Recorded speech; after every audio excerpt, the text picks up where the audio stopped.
Question number 5 हम लोग करते हैं। निम्नलिखित प्रतिबंधों के अंतर्गत समतलों का सदिश एवं कार्तीय समीकरण ज्ञात कीजिए। तो कंडीशन हमको दिया हुआ है और समतल का हमको सदिश और कार्तीय समीकरण ज्ञात करना है। कंडीशन हमारा क्या है? पहला, बिंदु 1, 0, -2 से जाता हो और i + j - k समतल पर अभिलंब है।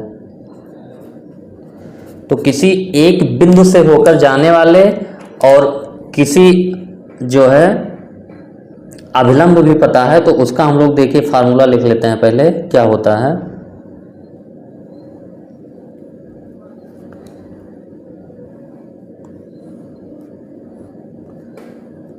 x axis, y axis, z axis, ये हमारा ओरिजिन हो गया।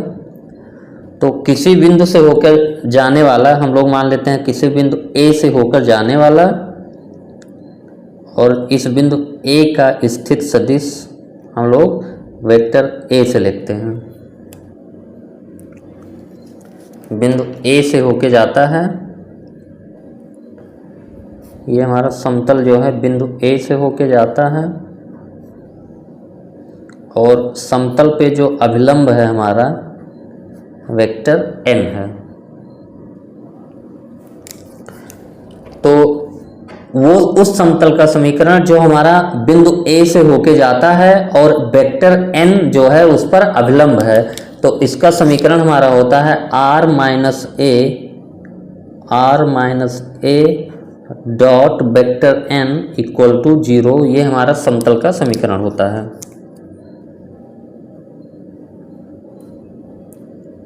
r - a डॉट n = 0 समतल जो बिंदु A और जिसका स्थित सदिश जो है A है से जाने वाला तथा समतल पर अभिलंब वेक्टर n है। ये फार्मूला हमारा है। किसी बिंदु A जिसका स्थित सदिश वेक्टर A है से जाने वाला और उस समतल पे जो है अभिलंब वेक्टर n है, समीकरण हमारा होता है r - a dot n vector = 0। और ये हमारा डेरिवेशन कैसे आता है? सिंपल सा, हम लोग यहाँ पे कोई पॉइंट P मान लेते हैं। पॉइंट P का स्थित सदिश हम लोग r, और इसको हम लोग मिला देते हैं, तो this vector plus this vector = r। तो AP वेक्टर हमारा r - a हो जाता है, और AP वेक्टर हमारा समतल में होगा तो n वेक्टर पे लंब होगा, तो AP वेक्टर यानी r - a और n वेक्टर का डॉट प्रोडक्ट 0 होगा। ये सिंपल सा हमारा फार्मूला है। तो यहाँ पे हम लोगों का जो बिंदु दिया है, निर्देशांक दिया है हमको, जो बिंदु A जिस बिंदु से होके जा रहा है, इस बिंदु का हमको निर्देशांक पता है, तो जो वेक्टर A हो जाएगा हम लोगों का स्थित सदिश। तो किसी बिंदु के निर्देशांक पता हो तो उस बिंदु का स्थित सदिश हम लोग लिख लेते हैं xi + yj + zk से। तो i + 0 × j + -2 × k, तो दिस = हमारा हो गया i - 2k। और जो अभिलंब वेक्टर हमारा वेक्टर n है, यह है i + j - k, i + j - k। तो समतल का जो सदिश समीकरण हमारा हो जाएगा r - a डॉट n = 0।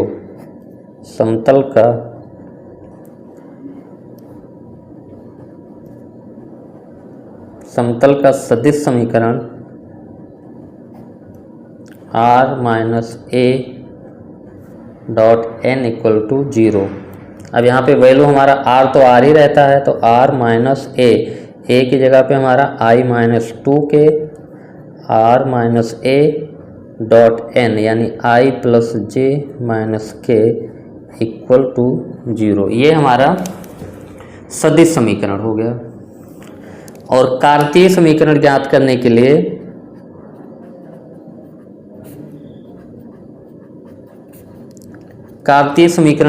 के लिए हम लोग यहाँ पे वेक्टर बिंदु P के निर्देशांक x, y, z मान लेते हैं। तो हमारा जो वेक्टर r हो जाता है, उसकी जगह पे हम लोग xi cap plus yj cap plus zk cap put कर देते हैं। तो यहाँ पे हम लोग जब पुट करेंगे तो xi cap plus y j plus z k minus आई माइनस 2 के dot I plus J minus के इक्वल टू 0। अब इसको हम लोग घटा लेंगे तो ये हमारा हो जाएगा x माइनस 1 इंटू आई प्लस वाई इंटू जे प्लस ये माइनस माइनस प्लस हो जाएगा तो z plus 2k dot I plus J minus के इक्वल टू 0। अब डॉट प्रोडक्ट लेंगे तो i वाले गुणांक का i से, तो i का गुणांक यहाँ पे x माइनस 1 है, वहाँ पे 1 है, प्लस y j वाले गुणांक का j से, तो यहाँ पे j का गुणांक y यहाँ पे 1 प्लस k वाले गुणांक का k से k plus 2 z plus 2 into minus 1 equal to 0। ये हमारा हो गया x minus 1 plus Y minus z minus 2 equal to 0। ये हमारा हो गया x plus Y minus Z equal to 3। ये हमारा अपना कार्तीय रूप हो गया समतल का, x plus Y minus Z equal to 3। अब इसमें एक पार्ट और है, वो भी हम लोग कर लेते हैं। बिंदु 1,4,6 से होके जाता हो और i माइनस 2j प्लस के समतल पर अभिलंब सदिश है। तो सेकेंड पार्ट हम लोग इसका करते हैं।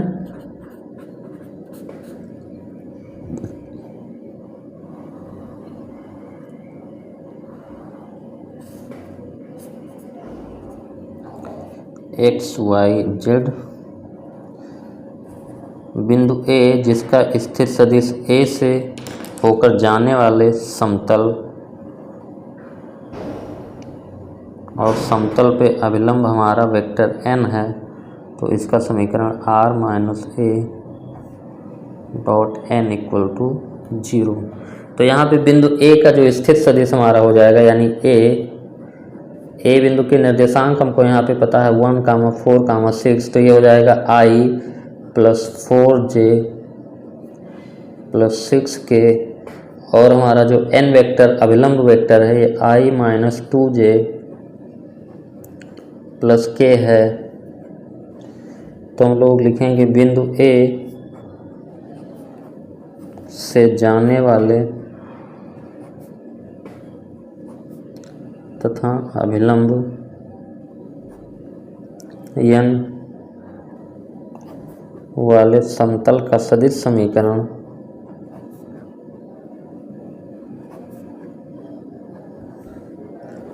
r minus a dot n equal to 0। r तो r ही रहता है हमारा, r माइनस ए की जगह पे i plus 4j plus 6k, r minus a dot n की जगह i minus 2j plus k equal to 0। ये हमारा सदिश समीकरण हो गया। अब हम लोग चाहते हैं कि इसका कार्तीय समीकरण भी लिखें, तो कार्तीय समीकरण के लिए हम लोग r की जगह पे लिख देंगे xi plus y j plus z k. तो ये हमारा हो जाएगा xi plus y j plus z k minus i plus 4j plus 6k dot i minus 2j plus k equal to 0। अब इसको घटा लेते हैं हम लोग, तो ये हो जाएगा x माइनस 1 इंटू आई प्लस वाई माइनस 4 इंटू जे प्लस z माइनस 6 इंटू के dot i minus 2j plus के इक्वल टू 0। अब हम लोग डॉट प्रोडक्ट ले लेंगे, तो x minus 1 into 1 plus Y minus 4 into minus 2 plus z minus 6 into 1 equal to 0। तो ये हमारा हो गया x माइनस 1 और ये माइनस 2 से गुणा करेंगे तो minus 2y plus 8 plus z minus 6 equal to 0। ये हमारा हो गया x minus 2y plus z, और ये हमारा प्लस 8 से 6 गया 2 और 2 में से 1 गया 1 इक्वल टू माइनस 1। तो ये हमारा इसका आ गया x minus 2y plus z equal to minus 1। 6 number question हम लोग करते हैं। उन समतलों का समीकरण ज्ञात कीजिए जो निम्नलिखित 3 बिंदुओं से होकर गुजरता है।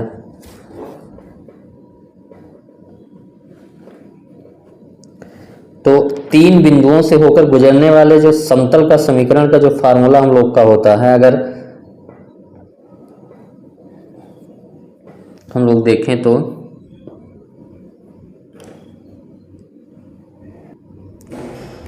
3 बिंदु के अगर निर्देशांक हमको पता हो, ए बिंदु है x1 y1 और बी बिंदु है x2 y2 और सी बिंदु है हमारा x3 y3, तो इन तीनों बिंदुओं से होकर जाने वाले समतल का जो समीकरण हम लोग लिखते हैं, तो इसको लिख लेते हैं फार्मूला हम लोग। बिंदु ए बी तथा सी से होकर जाने वाले समतल का समीकरण तथा सी से होकर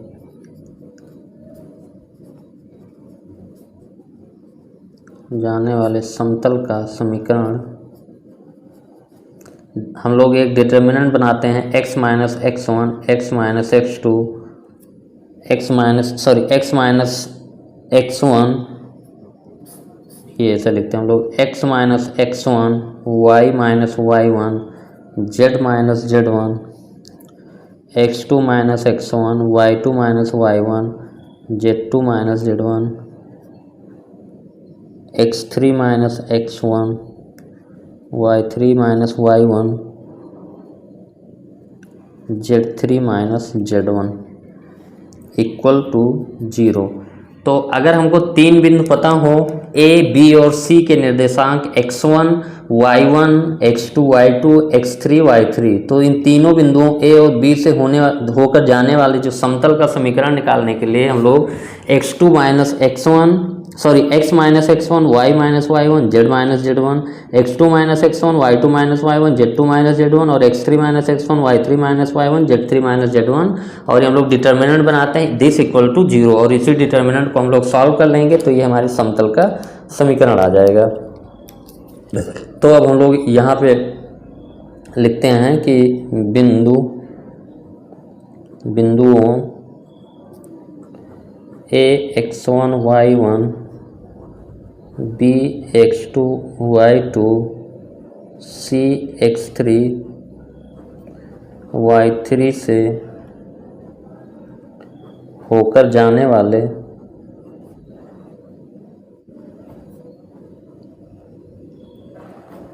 समतल का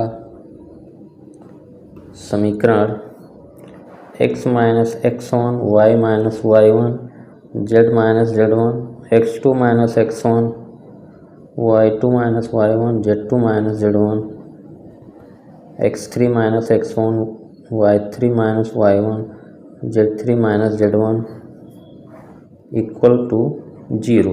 अब x1 y1 x2 y2 x3 y3 हमको पता है, तो यहाँ पे वैल्यू पुट करते हैं हम लोग, तो this equal to x minus x1 हमारा क्या हो जाएगा 1, तो ये x minus 1 y minus y1 y तो हमारा y ही रहेगा, y1 हमारा क्या है, ये है हमारा x1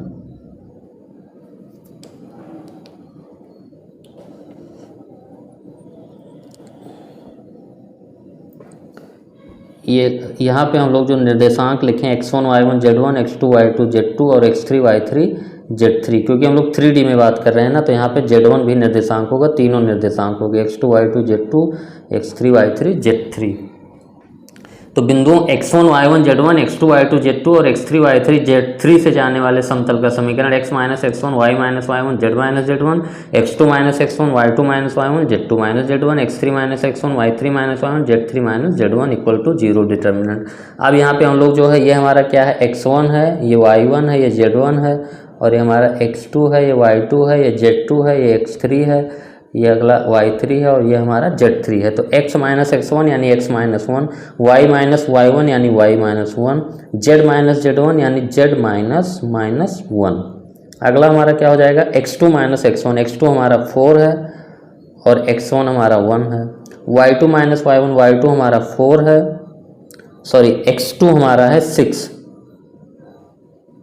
x2 हमारा है 6 तो x2 माइनस x1, y2 हमारा 4 है, y2 माइनस y1, y1 1 है, z2 माइनस z1, z2 हमारा -5 है और z1 हमारा -1 है।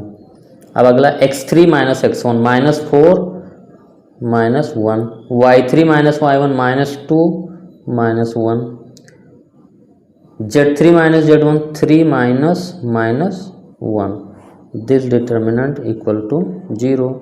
अब इसको थोड़ा हम लोग और लिखते हैं, तो ये हमारा हो गया x minus 1, Y minus 1, z plus 1, ये हमारा हो गया 5, ये 3 और -5 + 1 ये हो जाएगा -4, ये हो जाएगा -5 -3 और ये 4, दिस डिटर्मिनेंट इक्वल टू 0। अब अगर हम लोग इस डिटर्मिनेंट से माइनस कॉमन कर लें, इससे माइनस कॉमन कर लें हमारा, तो ये माइनस दोनों तरफ जाके उधर माइनस हो जाएगा, तो ये 0 से गुणा होके, तो ये हमारा क्या हो जाएगा x minus 1, Y minus 1, z plus 1 और ये हमारा हो जाएगा 5 3 -4 और यहाँ से जब हम लोग माइनस करेंगे कॉमन इस पूरे लाइन से, तो ये 5 हो जाएगा, ये 3 हो जाएगा, ये -4 इक्वल टू 0। तो ये हमारा डिटर्मिनेंट की कोई भी दो या रो या कॉलम की वैल्यू जब समान हो जाती है तो उस डिटर्मिनेंट की वैल्यू क्या हो जाती है, 0 हो जाती है। इस पॉइंट का हम लोग यूज करेंगे, तो 0 इक्वल टू ये हमारा क्या आ गया 0। अब ये हमारा समतल 0 इक्वल टू 0 आ गया। इसका क्या मतलब हुआ कि इसका ये मतलब हुआ कि ये जो तीनों बिंदु हमारे हैं, ये तीनों बिंदु हमारे संरेख हैं, ठीक है, संरेख बिंदु हैं, तो इनसे होकर हमारे अनंत समतल गुजरेंगे, क्योंकि 3 बिंदु अगर एक ही लाइन में होते हैं तो इनसे होके जो है बहुत सारे समतल हो सकते हैं, बहुत सारे समतल इन तीनों बिंदुओं से होके पास हो सकते हैं। तो 0 इक्वल टू 0 इसका मतलब ये आया कि हमारा इसका मतलब दिए गए बिंदु तीनों बिंदु 0 इक्वल टू 0 का मतलब अगर हमारा एक्स वाई जेड में इक्वेशन आता तो एक्स वाई जेड में इक्वेशन हमारा एक्स वाई जेड की कुछ वैल्यू के लिए सेटिस्फाइड होता, लेकिन 0 इक्वल टू 0 इसमें एक्स वाई जेड की कुछ भी वैल्यू रखो सबके लिए ये संतुष्ट हो रहा है। तो इसका मतलब हमारा है कि तीनों बिंदु संरेख हैं और इनसे होकर असंख्य समतल जाते हैं।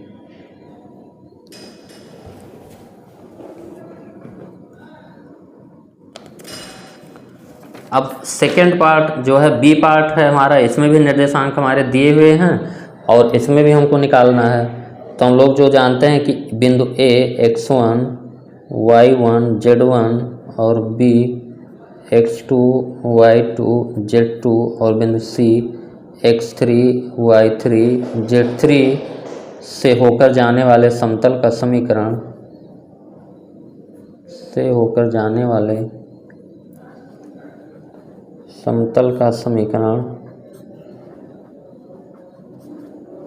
ये हमारा होता है x minus x1 y minus y1 z minus z1 x2 minus x1 y2 minus y1 z2 minus z1 x3 minus x1 y3 minus y1 z3 minus z1 और ये सारणिक हमारा हो गया इक्वल टू 0। तो अब यही हम लोग फार्मूला अप्लाई करते हैं यहाँ पे। तो ये हमारा क्या है x1 y1 z1, ये हमारा x2 y2 z2, ये हमारा x3 y3 z3।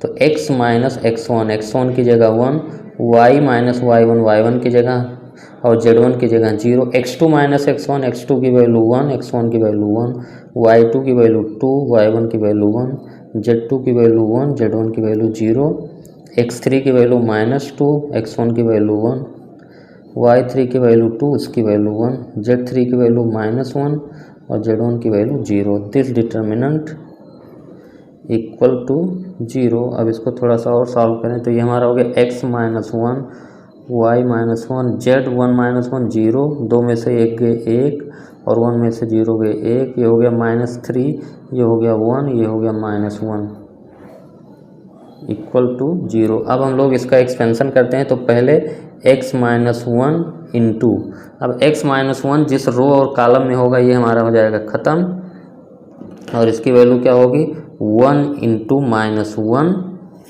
Minus 1 into 1। तो हम लोग यहाँ पे क्या लिखेंगे 1 into minus one minus 1 into 1। अगला टर्म हमारा क्या रहेगा, माइनस होता है तो ये माइनस वाई माइनस 1 हो जाएगा।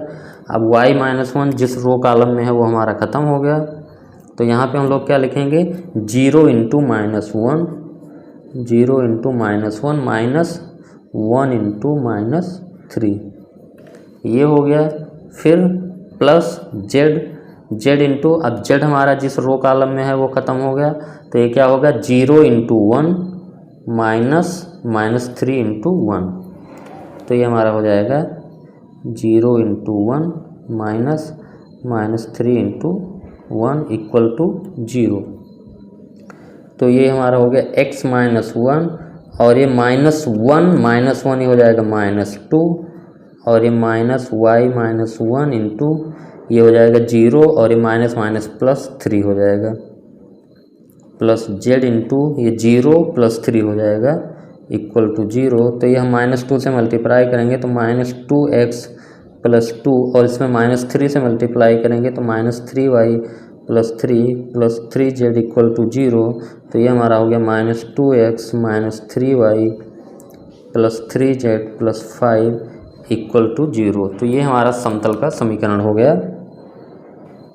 या माइनस से हम लोग मल्टीप्लाई कर दें दोनों तरफ, तो 0 में माइनस से मल्टीप्लाई करेंगे 0 रहेगा, तो ये 2x minus 2x plus 3y minus 3z, इसको हम लोग ऐसे लिख देते हैं -2x minus 3y plus 3z equal to -5। अब दोनों पक्षों में माइनस से गुणा करेंगे तो ये 2x plus 3y minus 3z equal to 5। यही हमारा क्या हो गया समतल का समीकरण। तो आपको बस ये फार्मूला याद रखना है कि x1 y1 z1 x2 y2 z2 x3 y3 z3 से होकर जाने वाले समतल का जो समीकरण x minus x1 y minus y1 z minus z1 x2 minus x1 y2 minus y1 z2 minus z1 x3 minus x1 y3 minus y1 z3 minus z1 determinant equal to 0। और इस डिटर्मिनेंट को open कर देंगे तो आपका समीकरण मिल जाएगा। अब क्वेश्चन नंबर 7 हम लोग करते हैं। ये क्या कह रहा है कि समतल 2x plus Y minus Z equal to 5 द्वारा काटे गए अंतःखंडों को ज्ञात कीजिए। तो हमारा जो अंतःखंड रूप में समतल का समीकरण होता है इस तरीके का होता है x upon a plus Y upon B plus Z upon C equal to 1। ये हमारा समतल का अंतःखंड रूप में समीकरण है। समतल का अंतःखंड रूप में समीकरण है जहाँ x y z अक्षों पर कटे अंतःखंड a b c हैं। यानी अगर आपका कोई समीकरण x upon a plus Y upon B plus Z upon C equal to 1 लिखा हो तो इसमें जो a b c होता है वही हमारा जो अंतःखंड होता है वही होता है कटे अंतःखंड x y z एक्सिस पे। यानी क्या होना चाहिए कि x y z का गुणांक जो है +1 होना चाहिए और इधर क्या होना चाहिए 1। तो इस समीकरण को जो हमारा दिया है 2x plus Y minus Z equal to 5, इसको हम लोग इस टाइप में बदलने की कोशिश करते हैं। तो राइट हैंड साइड में 1 लाने के लिए हम लोग पहले क्या करेंगे, दोनों पक्षों में 5 से भाग दे देंगे। दोनों पक्षों में 5 से भाग, तो ये हमारा हो जाएगा 2x plus Y minus Z by 5 equal to 5/5। समीकरण है तो दोनों पक्षों में किसी संख्या से भाग दे देंगे, कोई फ़र्क नहीं। अब ये 5 को अलग अलग हम लोग डिवाइड कर देंगे तो 2x/5 plus y/5 minus z/5 equal to 1। अभी भी हमारा इस टाइप का नहीं आया, x का गुणांक 1 होना चाहिए। तो 2x/5 है तो इसको हम x को ऐसे रहने देते हैं और 5 तो हमारा बटा में है ही, और 2 से ऊपर नीचे हम लोग क्या कर देंगे, अंश और हर में भाग दे देंगे। तो अंश में भाग देंगे तो 2 खत्म हो जाएगा और हर में क्या हो जाएगा 5/2। अब देखिए ये 2x/5 और x/5/2 बात वही लिखा है, ये 2 पलट के ऊपर जाएगा तो ये हो जाएगा। हमने इसने क्यों किया, क्योंकि x का गुणांक हमको 1 चाहिए, और ये यहाँ पे ऐसे ही y/5। अब इसको हम लोग प्लस कर लेंगे, प्लस z/-5 इक्वल टू 1। अब इस टाइप का हमारा समीकरण बन गया कि x y z का गुणांक +1 है, और जो अपान में होगा वही हमारा x y z अक्षों पे कटे अंतःखंड हो जाएंगे। तो x y इसको हम लोग कहेंगे समीकरण की तुलना x/a plus y/b plus z/c equal to 1 से करने पर। जब 1 से करेंगे हम लोगों का तो जो a की वैल्यू आ जाएगी ये 5/2। a हमारा क्या है, x अक्ष पर कटा अंतःखंड, b की वैल्यू हमारी आ जाएगी 5 और c की वैल्यू हमारी आ जाएगी -5।